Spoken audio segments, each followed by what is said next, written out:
Merci d'être resté avec nous pour cette seconde partie de Point Virgule, le magazine de BFM TV consacré à l'actualité du livre. Mon invité aujourd'hui s'appelle Serge Goldman. Serge Goldman, bonjour. Bonjour.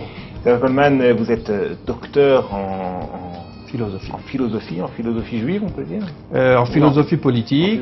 Bon, c'est un doctorat en philosophie générale, axé sur la philosophie politique. J'avais fait un master en pensée juive et en études bibliques.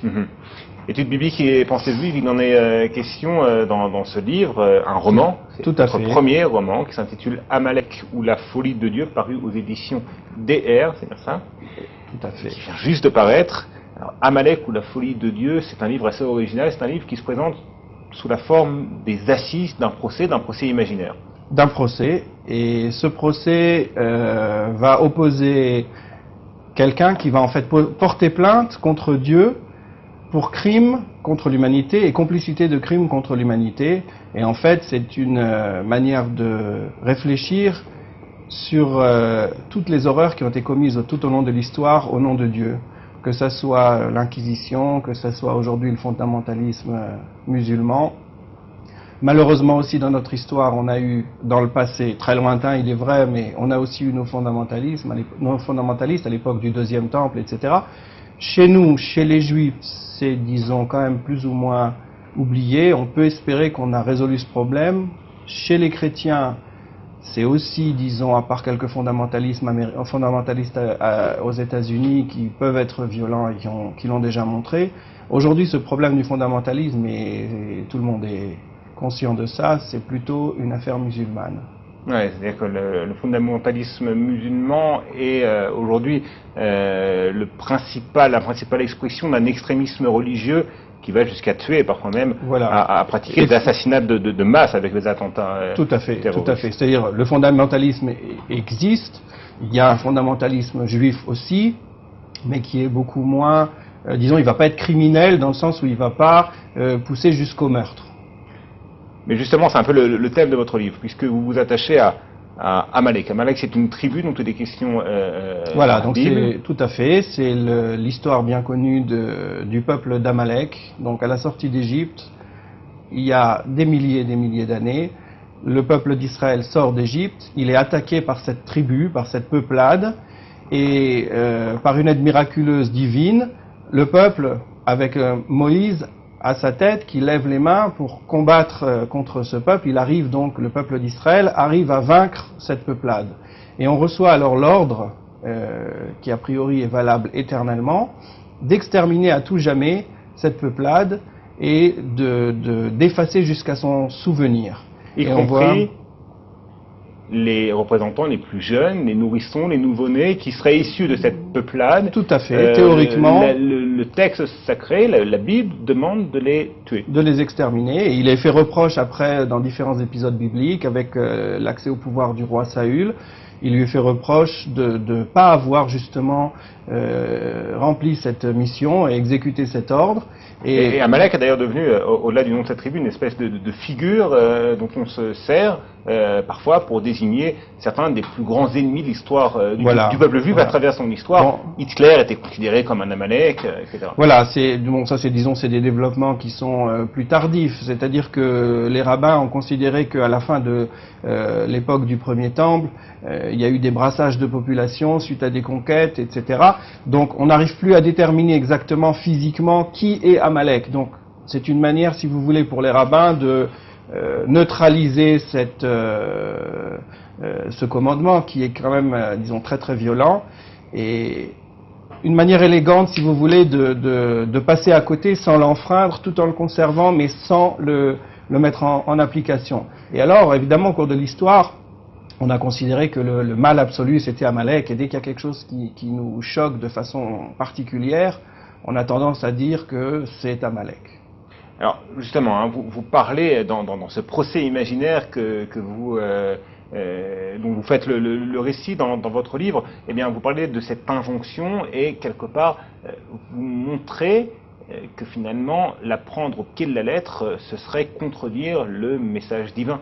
C'est-à-dire que je considère ça comme une espèce de rébut, comme une façon une énigme. Une énigme Et si c'est ça que le procès va permettre de mettre à jour. Si on examine à fond, si on recherche les causes, si on fouille le texte, si on fouille l'histoire, on voit comment se développent les idéologies, on voit comment les textes bibliques ont pu se former, on voit comment les événements ont pu influencer sur la politique, a pu influencer sur le religieux, comment le religieux a essayé d'influencer sur le politique, on voit comment tout ça prend sa place, évidemment sous forme romancée, comme ça c'est quand même plus agréable et plus facile à lire, et on comprend beaucoup de choses, enfin j'espère.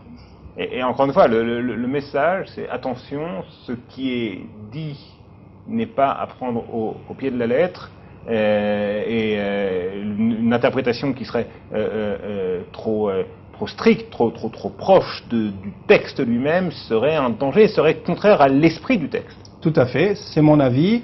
Il est clair que les rabbins, c'est comme je vous le disais tout à l'heure, donc les rabbins ont à plusieurs occasions, et je cite à la fin du livre un petit passage sur un autre épisode qui est lui aussi est quand même assez violent, l'épisode de Pinchas qui a donc tué un prince qui s'adonnait à l'idolâtrie et à des cultes sexuels pour des raisons religieuses. Donc on s'aperçoit que les rabbins ont toujours essayé de démontrer que ces textes-là n'étaient pas à prendre au pied de la lettre et ils avaient une critique. Mais je n'essaye de ne pas du tout m'orienter spécifiquement sur la question juive. C'est plutôt quelque chose qui est, de façon générale, une manière de concevoir comment une idée elle peut évoluer, comment elle s'enracine, comment elle prend place dans l'histoire, comment elle prend place dans la société, et comment est-ce que, si on essaie de comprendre ces choses, on arrive à réaliser que quelque chose qui a été valable peut-être, ou qui a été dit à une certaine époque d'une certaine manière, il faut évoluer et il faut le comprendre de façon différente. Alors les rabbins l'ont fait, les chrétiens l'ont fait, les musulmans, de nos jours, c'est quand même encore un petit peu une question pour s'exprimer d'une façon pas trop agressive. C'est clair qu'il y a aujourd'hui un vrai problème de ce côté-là, avec une résurgence du fondamentalisme musulman. Et est-ce que vous considérez, Serge Goldman, que l'intégrisme religieux, quel qu'il soit, est surtout affaire de contexte historique, politique, beaucoup plus que de foi ou d'appartenance religieuse? Le problème, c'est qu'il y a justement un mélange. C'est-à-dire qu'on peut avoir une foi, on peut avoir une idéologie au départ, on peut avoir une espèce d'étincelle qui nous brûle, qui cherche à s'exprimer. Et puis il faut savoir faire la différence entre cette sensation, cette recherche du sens dans sa vie, dans son quotidien, même dans une eschatologie, et d'éviter de projeter ça sur la politique, sur l'actualité, sur ne pas avoir un regard qui soit absolu, dans le sens où il va phagocyter, si vous voulez, la réalité quotidienne. Et ce qui vous a poussé à écrire ce livre, c'est que vous sentez qu'aujourd'hui, donc on a parlé de l'intégrisme musulman, mais peut-être aussi dans d'autres communautés religieuses, on assiste à un nouvel avènement, une forme d'intégrisme violent. Est-ce que vous habitez en Israël, vous êtes vous-même, vous avez une kippa sur la tête, vous êtes vous-même un juif pratiquant, observant, est-ce que vous avez pu observer autour de vous des phénomènes de résurgence de ce genre d'attitude? Je ne saurais pas dire si c'est une résurgence, mais des lectures intégristes des textes, pour vous citer un petit exemple, j'ai fait un test sur des gens que je connaissais, donc j'ai fait un petit test. Je leur dis, les gens sont tous conscients de cette mitzvah, de ce commandement d'exterminer les descendants de la tribu d'Amalek. Donc, c'est vrai qu'aujourd'hui, ça n'a plus d'application pratique, mais si on fait un exercice théorique et puis on dit à quelqu'un, voilà, je te mets un petit bébé dans les bras, il a quelques semaines, il pleure, il a faim, il n'a pas vraiment mangé, il est mignon, il est bien habillé, il sent bon, il vient d'être lavé, mais un petit inconvénient, ce bébé, de façon claire, certifiée, est un descendant de la tribu d'Amalek. A priori, jusqu'à aujourd'hui, n'importe quel juif qui veut être respectueux des commandements, il a, a priori, disons, l'obligation de tuer ce bébé. Est-ce que vous le faites ou est-ce que vous ne le faites pas? Alors, l'immense majorité des gens sont très gênés par cette question. L'immense majorité des gens finit par quand même dire non. Il y en a même qui disent tout de suite, bah non, non. Il y a une fois même quelqu'un qui m'a dit, mais si tu veux tester ma religiosité, c'est la seule mitzvah que tu as trouvée pour tester ma religiosité. Mais j'ai été surpris de découvrir que des gens, a priori, qui vivent parmi nous, qui peuvent être évolués, utiliser les ordinateurs, s'habiller de façon tout à fait moderne, pas du tout être méhacharim complètement fermé, etc. Et ben ils sont capables de dire, ben non, c'est une mitzvah, je prends et je tue. Une mère de famille, 8 enfants, elle est capable de prendre, parce que celui-là, il vient de telle famille ou de telle tribu. Enfin, c'est ce qu'elle dit, hein, et il est bien possible que confronté à la réalité... J'ose espérer, j'ose espérer. Non, je pense, je suis sûr.